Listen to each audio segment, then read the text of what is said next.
बिहार में जमीन सर्वे को लेके एक और बड़ा पेच फंसता हुआ दिखाई दे रहा है और ये पेच ऐसा है जिसके लिए अब बिहार सरकार को फिर से तैयारी करने की नौबत आ गई है।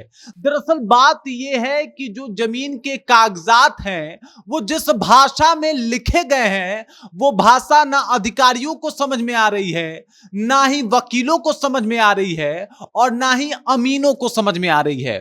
और उसके बाद अब तय यह किया गया है कि पहले इस भाषा का ज्ञान अधिकारियों को और अमीनों को दिया जाएगा और उसके बाद बिहार में जो जमीन सर्वे का काम है उसे आगे बढ़ाया जाएगा।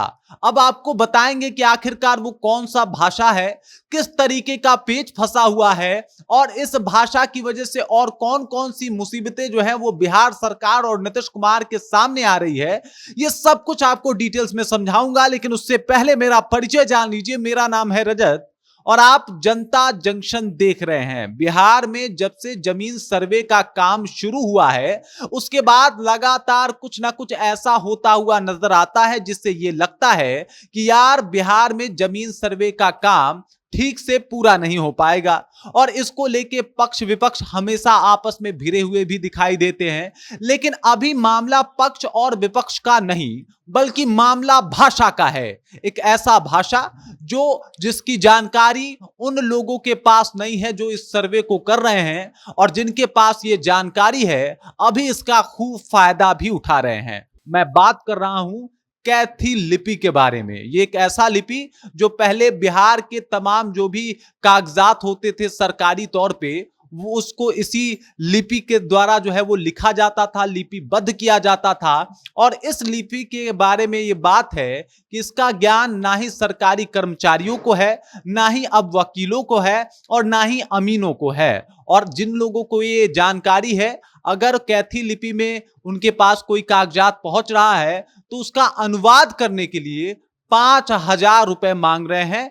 पटना का ये मामला मैं आपको बता देता हूं। अब वापस आते हैं कैथी लिपि के ऊपर। कैथी लिपि जो कि मुगल कालीन समय में ये काफी प्रभाव में थी ये भाषा, और इसी भाषा में जो है जितने भी कागजात बनाए जाते थे उस वक्त उस दौर में वो लिखे जाते थे। 1980 से पहले जितने भी कागज बनते थे बिहार और उत्तर प्रदेश में वो इसी लिपि में लिपिबद्ध किए जाते थे और इसी वजह से इस लिपि की मान्यता उस वक्त बिहार में बहुत ज्यादा थी। मुगलों के काल में शेरशाह सूरी ने इसे अपनाया भी था। अभी भी आपको बता दूं कि पहले 1980 से पहले जो जितने भी कागजी कार्रवाई होते थे, जितने भी एफआईआर होते थे, वो सब कुछ कैथी लिपि में ही लिखे जाते थे। लेकिन अचानक से ये भाषा जो है वो धीरे धीरे करके विलुप्त होते गई। और मैं आपको आज भी बता देता हूं कि जितने भी पंचांग, जिससे आप देखे होंगे कि ब्राह्मण लोग जो पंचांग निकाल के दिन निकालते हैं, उसमें जो भाषा का प्रयोग किया जाता है लगभग अमूमन उसमें भी भाषा कैथी लिपि में ही होता है। इसलिए उनको इस कैथी लिपि भाषा का थोड़ा बहुत ज्ञान अभी भी है। लेकिन अगर बात अभी के परिदृश्य में किया जाए तो कैथी लिपि आउट ऑफ सिलेबस हो गया। मतलब किसी ने कैथी लिपि में कुछ पढ़ाई की ही नहीं, उन्हें पता ही नहीं है कि कैथी लिपि में ये जो लिखा गया है इसका क्या मतलब है। पहले के जमाने में यानी 1980 से पहले भोजपुरी को भी कैथी लिपि में ही लिखा जाता था, लेकिन 1980 के बाद धीरे धीरे परिवर्तन हुआ और कैथी लिपि का प्रचलन जो है वो समाप्त हो गया। कैथी लिपि मूलतः कायस्थों के द्वारा दी गई एक भाषा है। ये वो कायस्थ थे जो उस जमाने में राजा महाराजा रजवाड़े या फिर मुगल के दरबार में काफी करीब हुआ करते थे, उनके मुनीम हुआ करते थे और उनके सभी खजाने और बाकी चीजों की जानकारी वो इसी भाषा में लिखा करते थे। और वहीं से ये भाषा जो है वो प्रचलन में आई। धीरे धीरे करके तमाम उस वक्त के जो भी राजा थे इसको आधिकारिक तौर पे स्वीकृति दे दिए और उसके बाद ये भाषा जो है वो आधिकारिक तौर पे चली आ रही थी। आजादी के बाद भी इसी भाषा में काम हो रहे थे, लेकिन 1980 आते आते तक इस भाषा का प्रयोग बिल्कुल खत्म हो गया।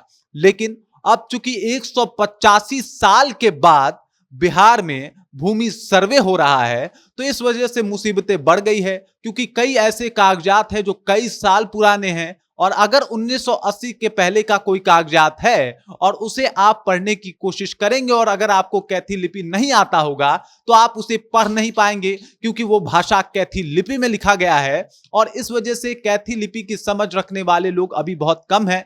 और इस वजह से बिहार सरकार ने यह सोचा है कि सबसे पहले उन कर्मचारियों को, उन अमीनों को जो इस बिहार सर्वे में काम कर रहे हैं, उनको कैथी लिपि का प्रशिक्षण देंगे और उसके बाद सर्वे का काम जो है वो आगे बढ़ाएंगे, क्योंकि लोग और आम जनमानस इस बात से काफी चिंतित और परेशान हो रहे हैं। जिनके पास ये कागजात भी है वो भी इस लिपि को पढ़ने में अक्षम है, इस लिपि को पढ़ नहीं पा रहे हैं। और आपको बता दूं कि एकमात्र भागलपुर में तिलका मांझी यूनिवर्सिटी है जहां पे आज भी कैथी लिपि जो है वो पढ़ाई जाती है, कैथी लिपि की जानकारी आज भी दी जाती है और 6 महीने का सर्टिफिकेशन वाला एक कोर्स भी कराया जाता है कैथी लिपि को लेके। और ये माना जा रहा है कि वहीं से इसकी तैयारी जो है बाकी लोगों की भी कराई जाएगी। और जितने भी सरकारी अधिकारी हैं जो भूमि सर्वेक्षण का काम कर रहे हैं, जो अमीन हैं जो भूमि सर्वेक्षण के कार्य से जुड़े हुए हैं और जो वकील हैं, उनसे भी ये गुजारिश की जाएगी कि कैथी लिपि का जो है आप ज्ञान ले ले, क्योंकि अभी जो भी जानकारी आ रही है, जो कुछ उन्हें बताया जा रहा है, जो भी उस भाषा को हिंदी में लिखा जा रहा है, उसकी गारंटी नहीं है कि ये सत्य है या असत्य है। मतलब उसका जो ट्रांसलेट किया जा रहा है हिंदी में वो सत्य है या असत्य है, इसकी भी गारंटी नहीं है। और इस वजह से सरकार जो है इस भाषा की वजह से अभी बैकफुट पे जाती हुई दिखाई दे रही है। और पहले इसकी ट्रेनिंग दी जाएगी, पहले ये भाषा सिखाया जाएगा और उसके बाद ये भूमि सर्वेक्षण का काम जो है वो आगे बढ़ाया जाएगा। कैथी लिपि के बारे में, भूमि सर्वेक्षण में किस तरीके से कैथी लिपि जो है एक बड़ी पेच फंसती हुई साबित हो रही है, इस सब संबंधित बारे में जो मैंने आपको जानकारी दी वो कैसी लगी आप कमेंट करके हम तक जरूर बता सकते हैं, पहुंचा सकते हैं। बाकी आप देख रहे हैं जनता जंक्शन और मेरा नाम रजत है।